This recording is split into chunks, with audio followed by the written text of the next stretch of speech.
ટુર્નામેન્ટમાં સટ્ટો રમાડવા માટે બુકીઓને બંગલામાં બોલાવીને તેમને સટ્ટો રમાડવાની વ્યવસ્થા કરનાર વ્યક્તિ સહિત 3 લોકોની અમદાવાદ સાયબર ક્રાઇમ દ્વારા ધરપકડ કરવામાં આવી. રાજકીય પાર્ટીના નામે ડોનેશન ઉઘરાવ્યું. નેશનલ કોંગ્રેસ પાર્ટીનું બેંક એકાઉન્ટ ખોલાવી 6 મહિનામાં 2.80 કરોડ જમા કરાવ્યા. એકની ધરપકડ. ગુજરાતના ઇતિહાસમાં પહેલીવાર 14 આઈપીએસ ચાલુ પગારે વેકેશન પર. ડીજી ઓફિસ જઈને હાજરી પુરાવે પણ કામ કશું નહીં. આચારસંહિતા લાગુ થયાને 25 દિવસ સુધી બદલી ન થતા બધા લીવ રિઝર્વ પર.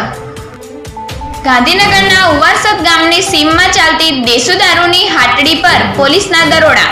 11 પીપ ભરીને 2200 લીટર વોશ દેશી દારૂનો જથ્થો ઝડપાયો. વિસનગરના વિશાળ પાર્ટી પ્લોટ ખાતે કાંસા એને સરપંચ પૂર્વ તાલુકા કોંગ્રેસ પ્રમુખ સહિત 700 જેટલા કાર્યકરોએ કેસરીયો ધારણ કર્યો.